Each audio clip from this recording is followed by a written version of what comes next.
Está no ar!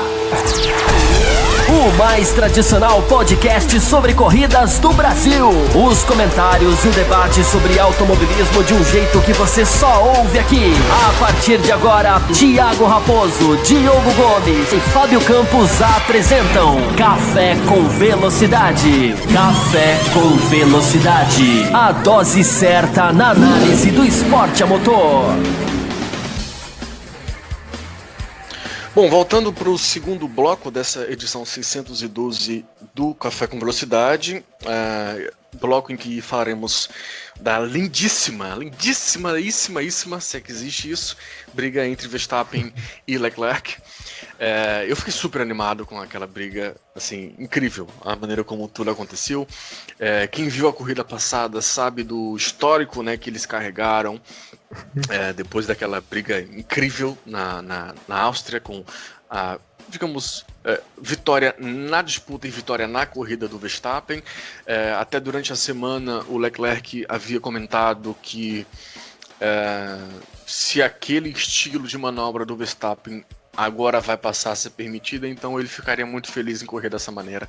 Eu fiquei super animado com essa declaração, eu até tuitei sobre, eu falei, é exatamente isso que a gente quer, vai pra cima meu filho, e parece que ele ouviu, ele foi pra cima e foi incrível a maneira como a briga entre eles se desenvolveu ali.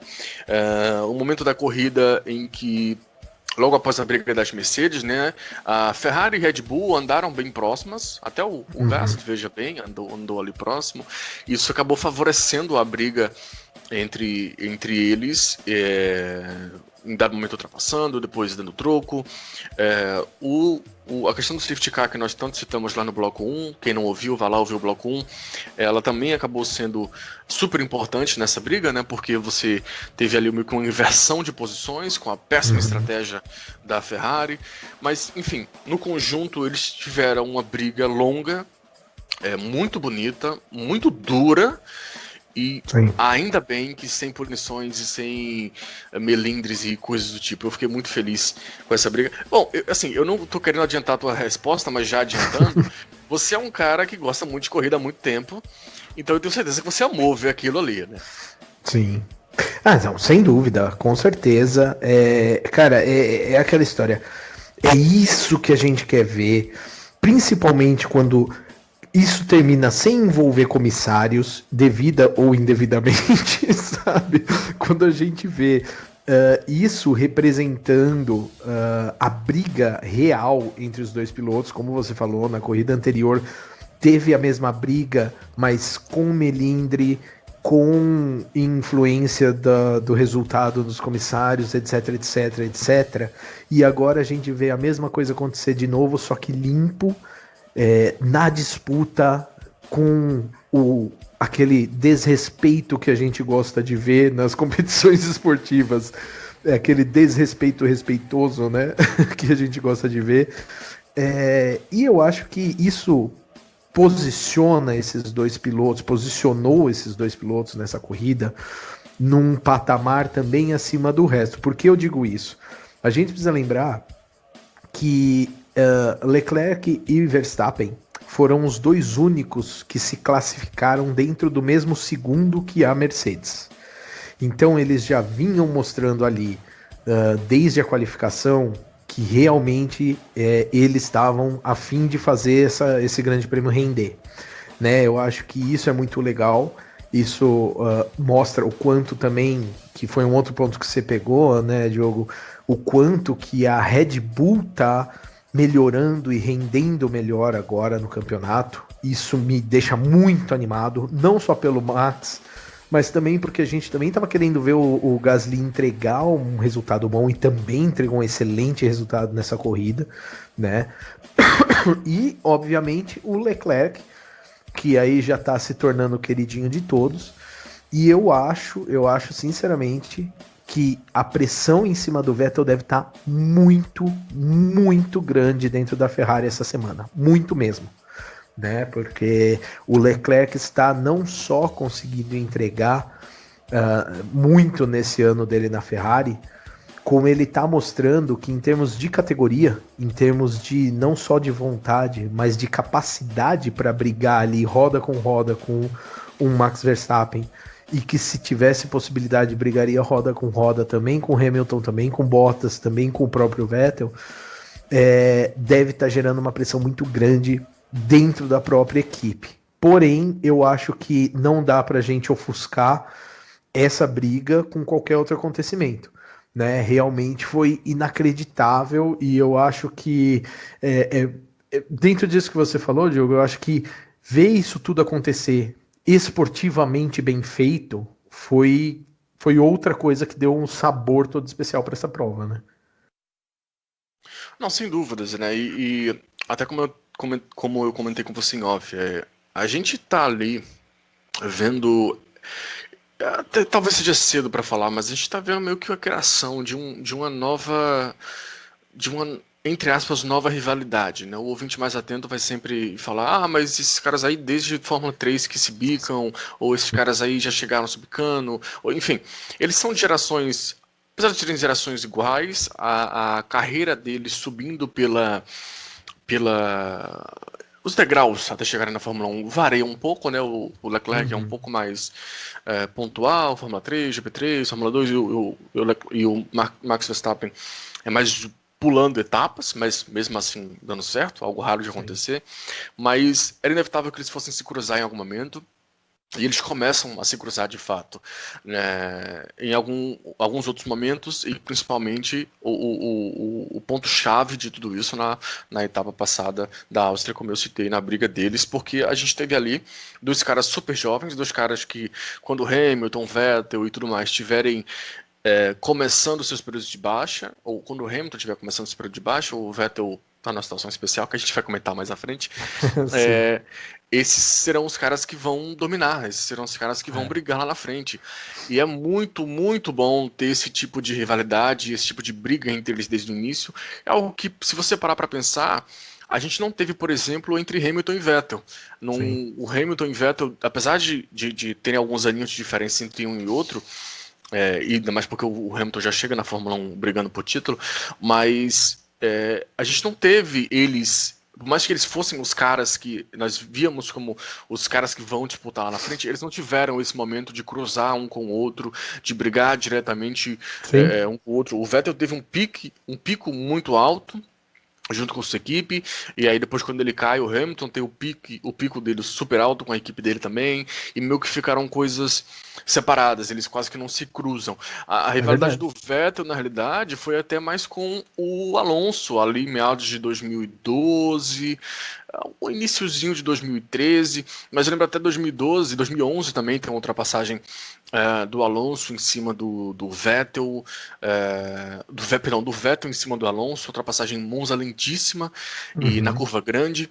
E aí no ano seguinte o Alonso vai lá e tenta devolver aquela ultrapassagem, o Vettel joga ele para fora da pista. Aí criou-se meio que um ponto ali de rivalidade, mas ainda assim não é uma grande questão. E esses dois caras, eles já têm essa história e eles começam de fato a colocar isso na pista de maneira muito clara. O Leclerc, eu acompanhei a carreira dele inteira, basicamente, desde a Fórmula 3. Eu não via ele brigando assim de forma tão séria por posição. Sim. Há muito tempo. Não sei nem se eu já tinha visto antes, na realidade, porque na Áustria, como eu citei no primeiro programa sobre o GP da Áustria, 2 edições atrás, eu fiquei encantado como ele se defendeu, como ele foi pra cima, ele fez um trabalho muito positivo nesse sentido, mas quando o Verstappen colocou ele numa situação meio que mais complicada, ele não teve muito o que fazer. E eu tenho certeza que ele entrou para essa prova com uma mentalidade de eu não vou deixar, e isso é muito legal. O que não só é muito legal, mas quantas vezes a gente não vê um piloto por opção acabar agindo da forma contrária, né? Agindo mais respeitosamente para não ser ele o culpado na segunda vez, sabe? Eu digo isso por parte do Leclerc, né? E não, e tanto ele quanto o Max foram para a briga com a cabeça de esta é uma nova corrida, esta é um novo acontecimento e a gente vai disputar essa posição. Isso eu acho muito legal. Mas eu queria reforçar 2 pontos que você falou, Diogo, que eu acho que foram muito importantes, cara. A primeira coisa, você falou que, é muito bem observado.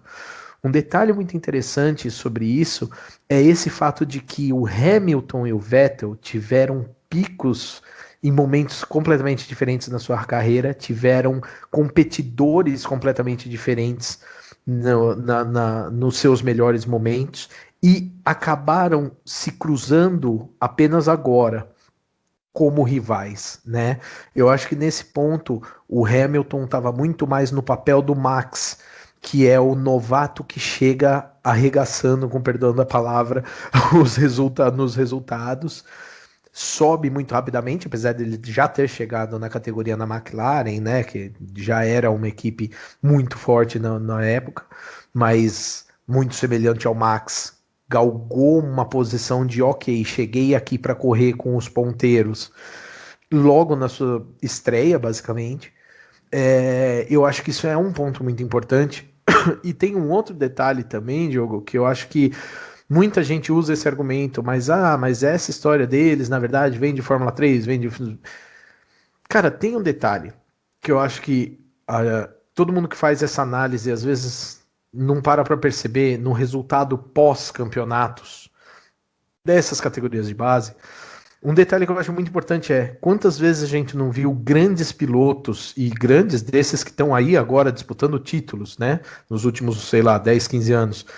Mas grandes pilotos que chegaram nessas categorias de base brigando loucamente e na hora de subir para a Fórmula 1, um deles se torna um grande campeão e o outro tem uma carreira extremamente curta, ou se não, os dois chegam na categoria e quem vai se tornar um grande piloto é o cara que terminou em terceiro, quarto lugar na temporada de acesso. Assim, essas brigas em categorias de base, elas geralmente evoluem juntas, os caras brigam desde o kart. É muito comum os caras brigarem desde o kart até a Fórmula 2.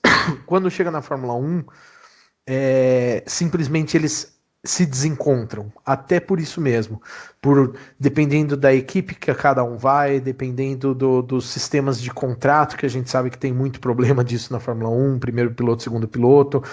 Nem sempre esses caras chegam brigando nas categorias de base têm a oportunidade de continuar brigando na Fórmula 1. Isso acontece muito, né? Uma das carreiras que eu tô aí muito ansioso a respeito é a do próprio George Russell, que chegou na Fórmula 1 agora e pelo amor de Deus, né?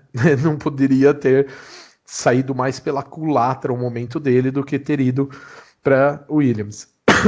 Por outro lado, desculpa, tosse, mas por outro lado, a gente pegar aí esses exemplos, o Leclerc, o Max Verstappen, eu acho que a gente pode embutir aí o Norris, que também tá mostrando muito com a McLaren.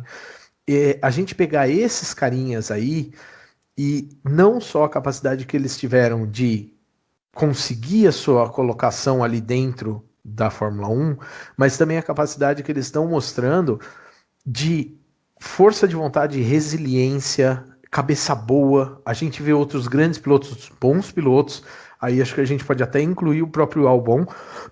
O Alex Albon chegou com uma grande promessa, né? E apesar da gente saber que ele não tá no carro competitivo, ele tá ali brigando muito para conseguir se posicionar, se encontrar na Fórmula 1. Eu colocaria, enquadraria aí até mesmo o Gasly, que foi para uma Red Bull. Pô, a Red Bull tá performando, e essa foi a primeira corrida onde ele entregou resultado, né? Eu acho que essa nova futura categoria de pilotos é bem o que você falou mesmo, Diogo. É a galera que tá mostrando que a Fórmula 1 vai valer muito a pena com eles, né? E eu acho que o Max Verstappen, eu fui um grande crítico no Max Verstappen pela cabeça dele no início da carreira, pela cabeça mesmo, pela forma de agir, ele era um cara inoportuno ali dentro, né? Querendo ou não. Mas ele também se mostra hoje um cara inoportuno, mas bastante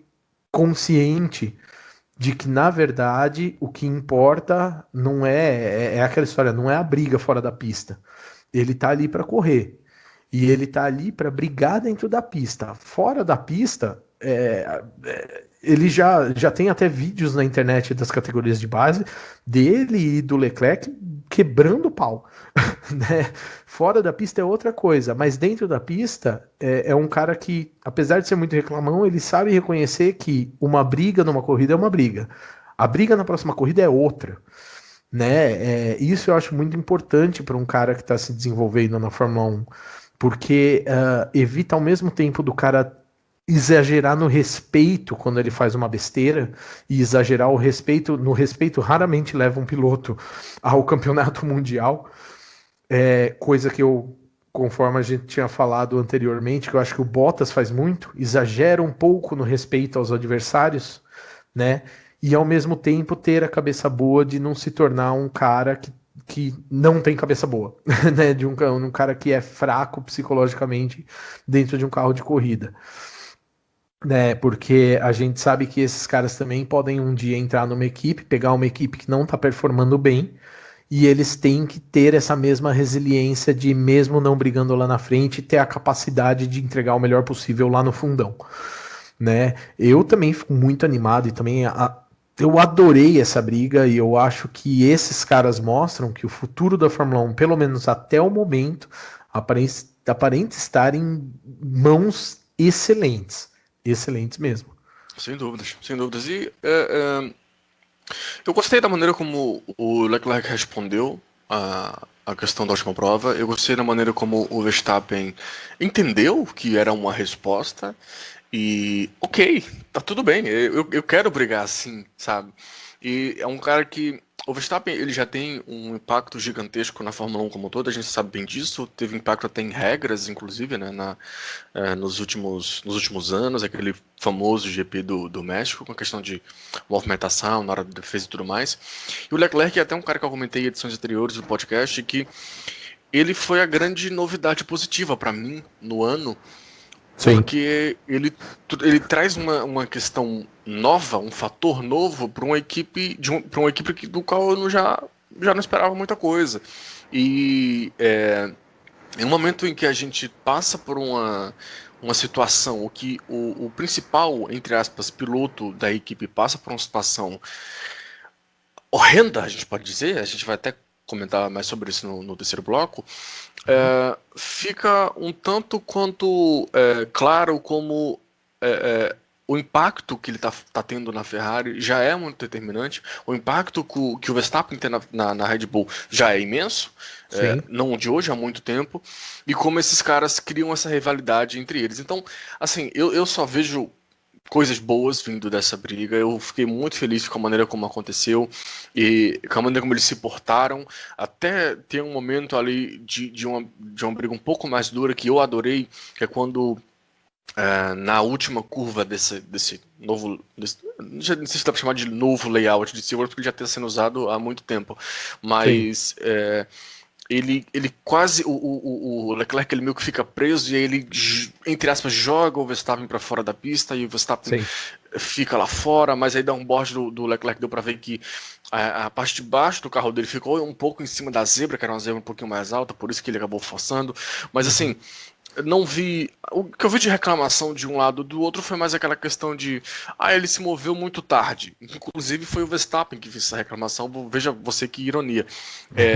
Mas então até uma ultrapassagem, uma das várias que aconteceram, super arriscada, na famosa Camel Straight, que ou Wellington Straight, já não lembro qual das duas, mas enfim, que o Verstappen, ele coloca o carro por dentro assim, mas quase que saindo da pista já, e depois, quando eu achei que ele tivesse ganho uma posição, o Leclerc vem e responde por fora. Foi incrível, foi um dos inúmeros momentos. Eu vou falar pra você que é até errado eu falar isso, na realidade, mas eu acho que mesmo se o resto da corrida não tivesse funcionado tão bem, só isso já teria, pra mim, valido a pena ter ligado, entre aspas, a TV, que eu, mais uma vez, repito, assisto no computador, ter ligado a TV e visto a corrida como um todo, e ter gastado ali 1h30, 2 horas, que foi o tempo de corrida, para ver, porque valeu muito a pena.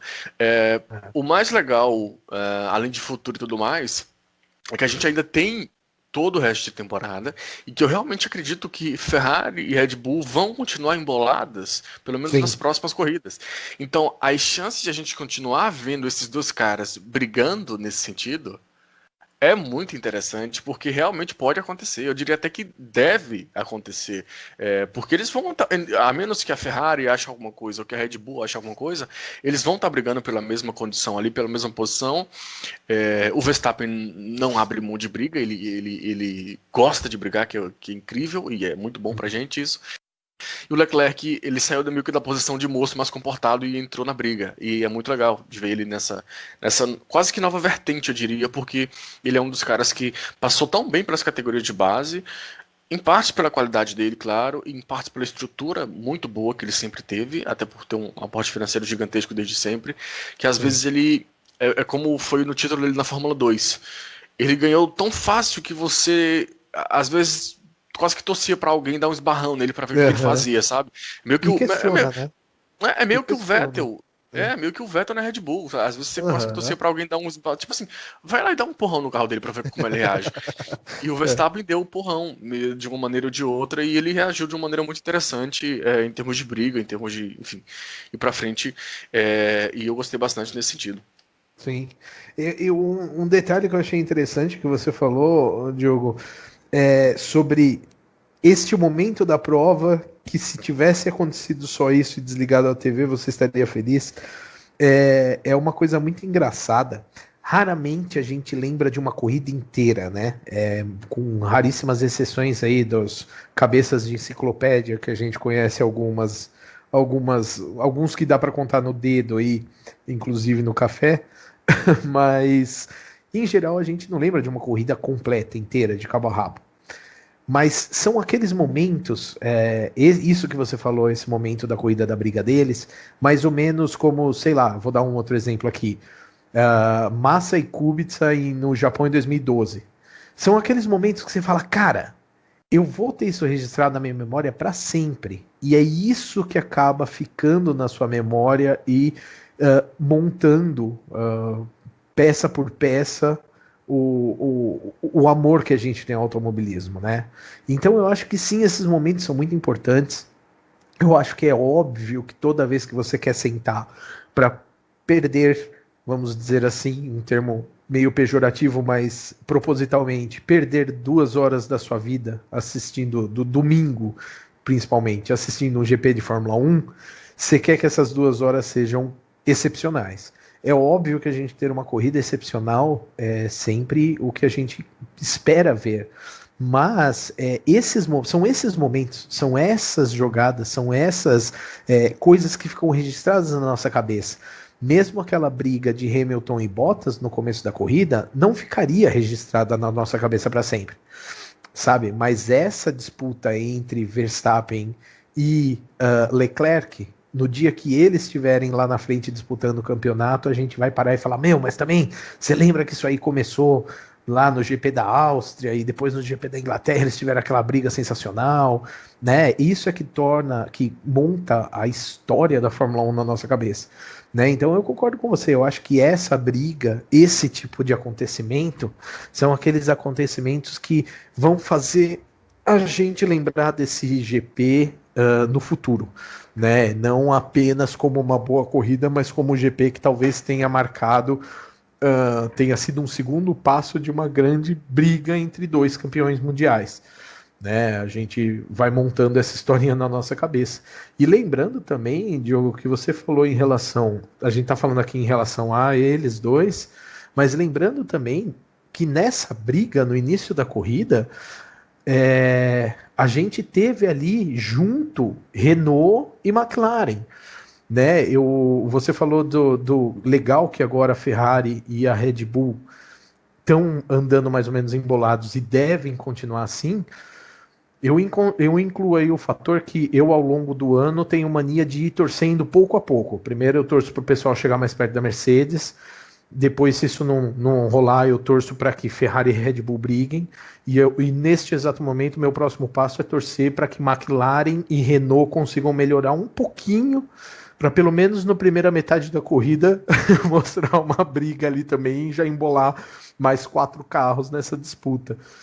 Então acho que isso acontecendo, a gente vai ter grandes batalhas desses dois e de outros pilotos juntos aí nas próximas corridas. Pelo menos é o que a gente espera, né?